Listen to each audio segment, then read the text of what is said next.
और शुरुआत होती है रणवीर प्रताप सिंह और रोनी से, जो एक कार में इंजर्ड होकर रेलवे ट्रैक पर खून में लथपथ हैं। ट्रेन आती है और अगला सीन शिफ्ट होता है हॉस्पिटल में। रोनी और टाइगर श्रॉफ के भाई का नाम है जीतू यानी श्रेयस तलपड़े, जहां डॉक्टर उसे बताता है कि वह कोमा में चला गया है और 7 महीने बाद उसे होश आता है। अब वह अपने फोन में अपनी गर्लफ्रेंड अलीसा की वीडियोज एंड फोटोज देखता रहता है, सिगरेट दारू पीता रहता है और बस मरा हुआ सा जी रहा है। आगे एक सीन में एक फनल नीचे से जा रही होती है और रोनी पता नहीं क्यों वहां जाके मारपीट करने लगता है। यहाँ थोड़ा अजीब सा लगता है कि वह ऐसा क्यों कर रहा है। तो अगले सीन में समझ में आता है जब जीतू उसे डॉक्टर के पास ले जाता है और वहां दिखाता है कि उसे हैल्यूसिनेशन यानी भ्रम हो जाता है, जो चीज है ही नहीं वह उसे दिखाई देती है। और कल की वीडियो दिखाता है कि वह कैसे अपने भ्रम में अकेला ही लड़ रहा था। जो फनल की लड़ाई हमें दिखाई गई है वो एक्चुअल में उसका भ्रम था और उसे कहीं चोट भी नहीं लगी थी।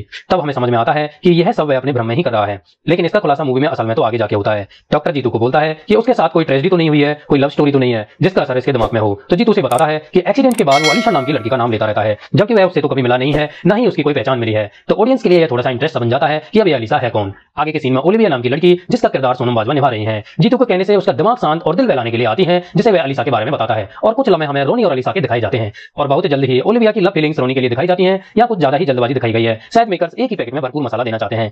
आगे अब रोनी के रूम में जहां रोनी और अलीशा की पिक्चर थी, जो ऑडियंस के लिए रोनी का वहम था, वहां अब जीतू की पिक्चर देखकर रोनी अपना फोन चेक करता है और देखता है कि उसमें अलीशा के सारे फोटो और वीडियोस गायब हैं। तो अब वह जीतू को मारने के लिए दौड़ता है कि उसने ऐसा क्यों किया, और घर आकर दोनों में बहस होती है। तो जीतू उसे समझाता है कि हमेशा से इस तस्वीर में मैं और तुम ही है, यहाँ कोई अलीशा नाम की लड़की नहीं है, यह उसका वहम है। तभी जीतू को बचाने के लिए आंटी पुलिस बुला लेती है। यह वही आंटी है जहां जीतू अभी काम कर रहा था। अब वहां आता है इंस्पेक्टर कुत्ते, जो बागी 3 का ही किरदार था। यहाँ एक बात समझ नहीं आती है मुझे, क्या उन्हें कुत्ते की जगह कोई और किरदार नहीं मिला? जब रोनी का भाई बदल दिया, हर बार गर्लफ्रेंड बदल जाती है, तो टाइगर का नाम रोनी और इस इंस्पेक्टर कुत्ते को लेकर पीछे वाली मूवी से रिलेट करने की क्या ही जरूरत है? यह बात थोड़ी हजम नहीं होती है। Now come back to main story.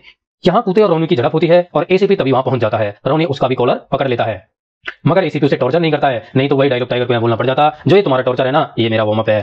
तो जीतू को रिक्वेस्ट करने से एसीपी मान लेता है और रोनी का भ्रम दूर करने के लिए उसकी बताई हर जगह जाता है। एक्सीडेंटल कार के सीसीटीवी चेक कराता है, उसके साथ उसमें कोई लड़की नहीं दिखती है। एम्बुलेंस ड्राइवर जिसने उसे हॉस्पिटल पहुंचाया था वह भी बोलता है कि वह कार में अकेला था, कोई लड़की नहीं थी। वह उस घर जो अब खंडर जैसा था, जिसे वह अलीशा का घर बताता है, वहां भी कुछ नहीं मिलता है। और फाइनली उसकी ग्रेव पर उसे ले जाता है और वहां दिखाया जाता है कि यह ग्रेव तो किसी ओल्ड लेडी मार्गरीटा की है। और वहां एक चर्च की मदर पुलिस को बताती है कि वह यहाँ रोज आता है और इस ग्रेव पर आके रोता है। मैं समझती थी कि यह उसकी माँ है। और आगे का सीन फ्लैशबैक में चला जाता है, या आप कह सकते हैं कि हैल्यूसिनेशन में चला जाता है, जहां रोनी और अलीशा की पहली मुलाकात से लेकर उनकी लव स्टोरी दिखाई जाती है। रोनी जो एक नेवी ऑफिसर के किरदार में है, वह एक गंजेड़ी चोर का पीछा करते करते आता है, जिससे टकराने से अलीशा का फोन टूटकर गिर जाता है। और पहली मुलाकात में ही मोहब्बत के लट्टू जलने या फूल खिलने वाला सीन है। अलीशा पेशे से डॉक्टर है, उसकी बहन कैथरीन है और फैमिली के कुछ बच्चे हैं। और जब रॉकी अलीशा के साथ कुछ वक्त शेयर करके वापस ड्यूटी जा रहा है, तो अलीशा उसे गुड बाय बोलने आती है। लेकिन साथ ही ऑफिसर जब उसे पूछता है कि जीतू नहीं आया, तो रोनी बोलता है अलीशा आई है, और दिखाया जाता है कि वहां कोई नहीं है। तो ऑडियंस को भ्रम पैदा हो गया है कि ये क्या है।